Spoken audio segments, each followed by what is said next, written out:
Hello students, today we are going to cover relations and functions. Today it's a second session of relations and functions. In this session we are going to cover relations, domain, codomain and range. Actually these are quite related things. आज के इस session में हम relations and functions करने जा रहे हैं. Relations and functions में हम पहले रिलेशन को डिफाइन करेंगे, फिर उसके डोमेन, रेंज और कोडोमेन. एक्चुअली डोमेन, फिर रेंज और फिर कोडोमेन को डिफाइन करेंगे. तो आइए हम इस सेशन की शुरुआत करते हैं. पहले हम रिलेशन को डिफाइन करते हैं. एक रिलेशन को हम किस तरह से डिफाइन करते हैं वो ये है, a relation R from a non empty set. Non empty मतलब उसमें कोई ना कोई एलिमेंट होने चाहिए. Empty set A to a non-empty set B is a subset of the Cartesian product A cross B. Cartesian product of A cross B का subset होता है. The subset is derived by describing a relationship between the first element and the second element of the ordered pair in A cross B. तो वहाँ पर एक relationship को describe करना होता है जो कि उन दोनों को, जो ऑर्डर्ड पेयर में हमारे पास फर्स्ट एलिमेंट और सेकंड एलिमेंट हैं, उनको आपस में रिलेट करा सकते हों. तो वो किस तरह से रिलेटेड होंगे वो हम एक डेफिनेशन उसको डिफाइन कर देते हैं. तो वो हम कैसे करते हैं, वो हमारे पास there are infinitely many ways of describing relations. और इस तरह से हमारे पास जो है ना, एक्चुअली सेट्स के किसी भी सेट के जो सबसेट्स होते हैं वो लिमिटेड होते हैं. तो इस तरह से हमारे पास number of relations on a set या फिर a set from A to a set from B will be limited. ठीक है, तो मेरे कहने का मतलब है कि ये लिमिटेड होंगे. और हमारे पास जो नंबर ऑफ सबसेट्स होते हैं 2 पावर n a होता है. तो उसी तरह से 2 power n a cross b या 2 power n a into n b हो जाएगा. वो भी हम देखेंगे कि कैसे होता है. यहाँ पर एक और चीज हमें जो ध्यान रखनी है, the second element is called the image of the first element. अब यहाँ पर कार्टेशियन प्रोडक्ट की बात आई थी. सबसे पहले हम एक एग्जांपल ले लेते हैं. मान रखिए कि हमारे पास A एक सेट है जिसमें एलिमेंट्स हैं 1 2 3 4 5 6. अब हमें जो है इसी सेट पर, मतलब हमें A to B नहीं A to A में ही कराना है. इस तरह के रिलेशन को आगे चल के पता चलेगा कि इस तरह के रिलेशन को जो कि खुद पर ही हम डिफाइन करा रहे होते हैं, मतलब A to A he define करा रहे हैं, तो उसको ऑन A कर देते हैं. तो हम अभी क्या कर रहे हैं, एक रिलेशन ऑन A डिफाइन कर रहे हैं. ठीक है, तो ऑन A डिफाइन कर रहे हैं. अब मान रखो कि हमने एक रिलेशन डिफाइन किया, यहाँ पर ऑर्डर्ड पेयर लिए हमने A to B such that यहाँ पर जो हमने B is equal to A+1 ले लिया. और यहाँ पर क्या है कि A और B दोनों ही हमें सेट A में बिलोंग होने चाहिए. ठीक है, तो ये जो उन्होंने कहा है कि the subset is derived by describing a relationship. यहाँ पर उन्होंने कहा है ना कि the subset is derived by describing a relationship between the first element and the second element. तो ये हमने A B के बीच में एक रिलेशनशिप डिस्क्राइब किया है. ठीक है, अब ये हमारा कौन सा फॉर्म हो गया, ये हमारा सेट बिल्डर फॉर्म हो गया, डेफिनेशन फॉर्म हो गया. इसी को रोस्टर फॉर्म में अगर लिखना होगा तो हमें ऑर्डर्ड पेयर सारे लिखने होंगे. तो हमारे पास यहाँ पर जैसे B है और यहाँ A है, तो A हमारा A से होना चाहिए, तो हमने यहाँ पर 1 ले लिया. 1 + 1 2 हो गया. तो यानी कि यहाँ पर पहला एलिमेंट हमारा क्या हो जाएगा, 1 2 हो जाएगा. फिर इसी तरह से 2 3 हो जाएगा, 3 4 हो जाएगा, 4 5 हो जाएगा और 5 6 हो जाएगा. ठीक है, इतना तो ये समझ में आ गया होगा आपको. तो यहाँ पर जो है ये रिलेशन को कैसे हम डिफाइन करते हैं.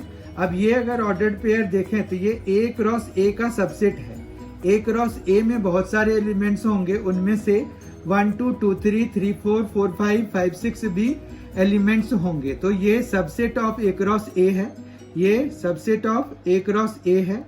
और ये किसी रिलेशनशिप को डिस्क्राइब करके बना हुआ है, मतलब किसी डिस्क्रिप्शन के बेसिस पर बना हुआ है, इसलिए ये एक रिलेशन है. ठीक है, तो रिलेशन हमें कैसे बनता है ये समझ में आ गया होगा. अब अगर हमारे पास डोमेन की बात करें, डोमेन को हम कुछ इस तरह से डिफाइन करते हैं, the set of all first elements of the ordered pairs in a relation R from a set A to a set B is called domain of the relation R. अब यहाँ पर अगर हमने जो एग्जाम्पल लिया था उसमें अगर डोमेन की बात करें तो हमारे पास डोमेन उसमें क्या होगा, डोमेन की बात करेंगे तो ये देखिए डोमेन हमारे पास फर्स्ट एलिमेंट होता है, अभी हमने देखा, तो यहाँ 1 2 3 4 5 ये हमारे डोमेन हो जाएंगे। ठीक है, तो हम अगर डोमेन सेट लिखना चाहते हैं तो हमें डोमेन क्या आ जाएगा, डोमेन एक सेट की तरह हो जाएगा जो कि 1 2 3 4 5 हो जाएगा। ठीक है, फिर हमारे पास यहाँ पर रेंज को कैसे उन्होंने डिफाइन करना है, रेंज कैसे डिफाइन होता है, रेंज देखिए कैसे डिफाइन होता है, the set of all second elements in a relation R from a set A to a set B is called the range of the relation are.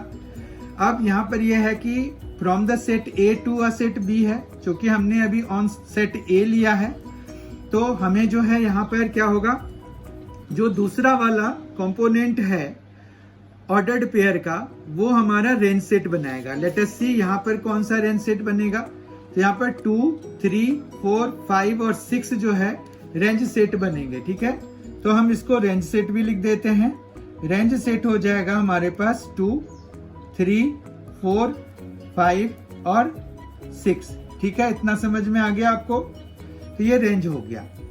फिर कोडोमेन कैसे define करते हैं, let us see that codomain is defined the whole set B is called the codomain of the relation R। अब यहाँ पर क्या है, यहाँ तो दिक्कत है, B दूसरा कोई सेट नहीं, सेट A खुद ही है, तो मतलब यहाँ पर कोडोमेन जो है वो सेट A खुद ही हो जाएगा। उसके बाद यहाँ पर एक नोट करने वाली बात यह है कि नोट दैट रेंज जो है वो सबसेट ऑफ कोडोमेन होता है, और रेंज जो है सबसेट ऑफ कोडोमेन है, यहाँ पर भी होगा।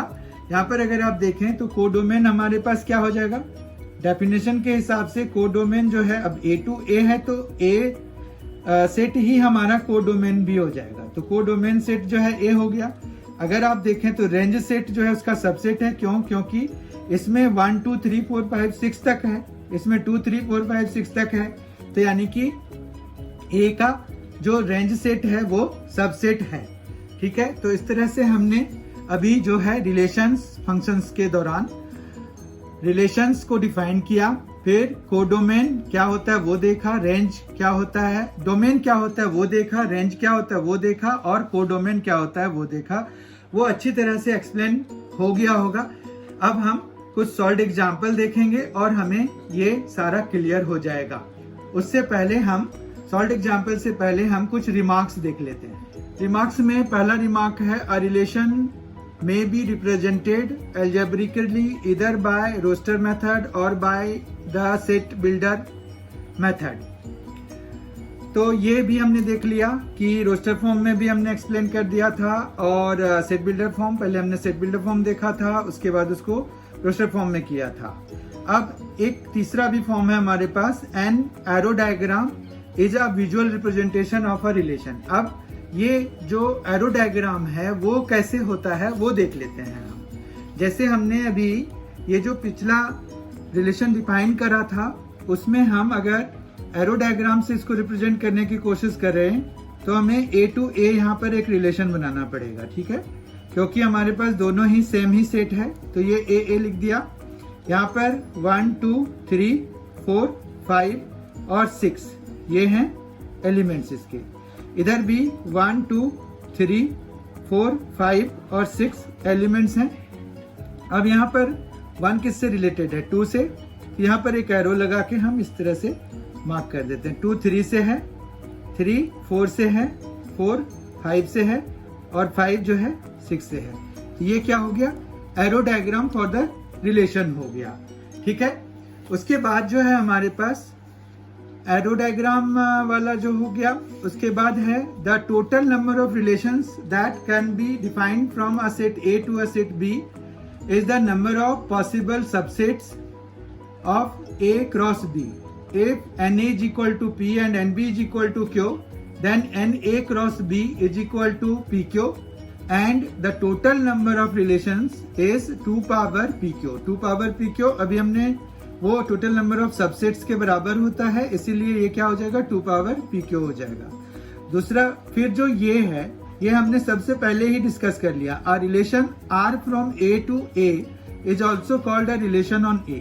ऑन a हम यूज करते हैं यहाँ पर, ऐसे हमारे पास क्या यूज होता है, a टू b यूज होता है। ठीक है, अब हम सॉल्व एग्जाम्पल देखेंगे। पहला क्वेश्चन है given that a 2 4 5 6 7 b 2 3 r is a relation from a to b defined by a b। ये डेफिनेशन दिया हुआ, a belongs to a, b belongs to b and a is divisible by b। तो r को हमें roster form में लिखना है। Let us try to write it in roster form. तो रोस्टर फॉर्म में लिखने के लिए हमें ये जो डेफिनेशन दिया हुआ है उसके हिसाब से इनके ऑर्डर्ड पेयर्स तैयार करने होंगे। अब उन्होंने कहा है कि a जो है b, a is divisible by b, b से डिविजिबल होना चाहिए। ठीक है, तो b से a में कौन कौन से डिविजिबल होंगे, हमारे पास a में है 2 4 5 6 7 और b का हम अगर पहला एलिमेंट ले लें तो 2 है, तो 2 से 2 डिविजिबल है तो 2 हो जाएगा यहाँ पर, 2 2 विल बिलोंग, फिर है 4 2 विल बिलोंग, फिर है 6 2 विल बिलोंग। ठीक है, फिर हमारे पास 3 की बात करें तो ये जो b का जो 3 है, ये देखिए 2 है, 2 से 2 4 और 6 आ गया, तो मतलब 2 2 4 2 और 6 2 बन गया। 3 के लिए क्या बनेगा, 6 3 बनेगा बस, तो 6 3 भी हमारे पास एक एलिमेंट आ जाएगा। ठीक है, क्योंकि यहाँ पर क्या होना चाहिए, a is divisible by b, तो ये रोस्टर फॉर्म में हमने इसको लिख दिया। फिर हमारे पास दूसरा पार्ट है कि इसका डोमेन। अब डोमेन यहीं से निकल जाएगा। डोमेन हमने अभी डिफाइन किया था कि फर्स्ट कंपोनेंट्स डोमेन बनाते हैं, तो 2 4 6 और ये भी 6 है, तो एक सेट में हम जो है रिपीटेशन लिखते नहीं है, तो हमारे पास डोमेन सीधा सीधा क्या आ जाएगा, 2 आ जाएगा, 4 आ जाएगा, 6 आ जाएगा। ठीक है, डोमेन भी हमारा हो गया। फिर हमारे पास रेंज लिखना है। थर्ड पार्ट में हमें क्या लिखना है, इसका रेंज लिखना है। रेंज के लिए हमारे पास सेकेंड कंपोनेंट आना चाहिए। सेकेंड कंपोनेंट अगर हम देखें तो यहाँ पर कौन कौन सा सेकेंड कंपोनेंट है, तो 2 और 3 सेकेंड कंपोनेंट है, क्योंकि ये देखिए 2 तो है ही और 3, तो बेसिकली हमारे पास सेट बी जो है उसमें 2 ही एलिमेंट्स हैं, 2 3, तो ये पूरा ही आ गया हमारे पास रेंज में। ठीक है, और इसको रिप्रेजेंट करना है डायग्रामेटिकली। डायग्रामेटिकली हमने जो रिप्रेजेंट किया था वो एरो डायग्राम होता है, तो हमने एरो डायग्राम बनाना है। उसमें हमने ए के भी एलिमेंट्स लिखने हैं और बी के भी एलिमेंट्स लिखने हैं। उसके ऊपर हेडिंग डाल देना है ए बी। ठीक है, इतना समझ में आ गया। अब ए के एलिमेंट्स हैं 2 4 5 6 और 7। 2 4 5 6 और 7 है। ए के एलिमेंट्स देख लीजिए आप, 2 4 5 6 7, तो यहाँ पर एरो डायग्राम में हमारे पास 2 4 5 6 7 आ गया, और इधर कितना है, 2 3 है। फिर हमने देखा कि 2 जो है 2 से रिलेटेड है, 4 भी 2 से रिलेटेड है और 6 भी 2 से रिलेटेड है। ठीक है, उसके बाद हमने ये देखा कि 6 जो है 3 से भी रिलेटेड है, तो ये हमारा एरो डायग्राम हो गया। ये डायग्रामेटिकली रिप्रेजेंटेशन जो रिप्रेजेंट डायग्रामेटिकली है उसका आंसर हो गया। अगला क्वेश्चन है, if R be R relation from N to N. N क्या है, नेचुरल नंबर का सेट है। Set of natural number to natural number defined by R x y 4x + y is equal to 12xy belonging to N. Find R in the roster form. अब R को अगर हमें roster form में लिखना है तो उसके लिए हम क्या करेंगे, तो हम फर्स्ट पार्ट लिखते हैं। यहाँ पर आर रोस्टर फॉर्म में लिखने की कोशिश करते हैं। अब यहाँ पर क्या है, 4x + y है, x नेचुरल नंबर है तो 1 ले लेते हैं, तो 4 × 1 4 हो गया। तो यहाँ पर क्या लेंगे, जो नेचुरल नंबर होना चाहिए जो सम 12 बनाए, तो 8, तो 1 के साथ हमारे क्या आ जाएगा, 8 आ जाएगा। ठीक है, फिर 2 के साथ अगर देखें तो 4 2 = 8 हो गया। अब 8 + 4 हमारा 12 होगा, तो y की जगह पे 4 आ जाएगा। 3 अगर हम लेंगे तो यहाँ पर 0 आ जाएगा, क्योंकि 4 × 3 12 खुद ही बन जाएगा, तो y की value 0।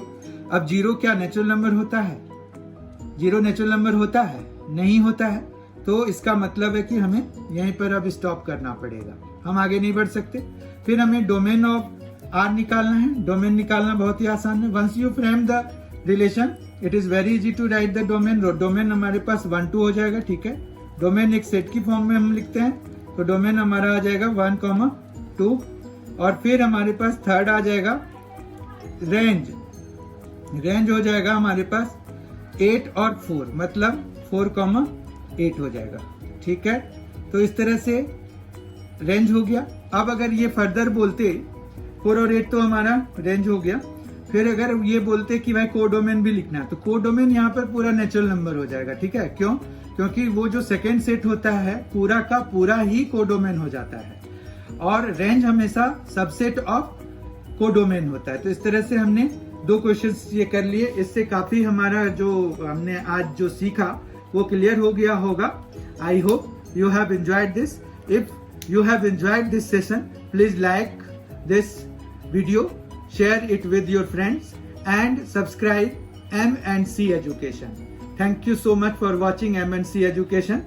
Please be in touch with us. You will see so many things from here for your exam preparation. Thank you. Thanks a lot.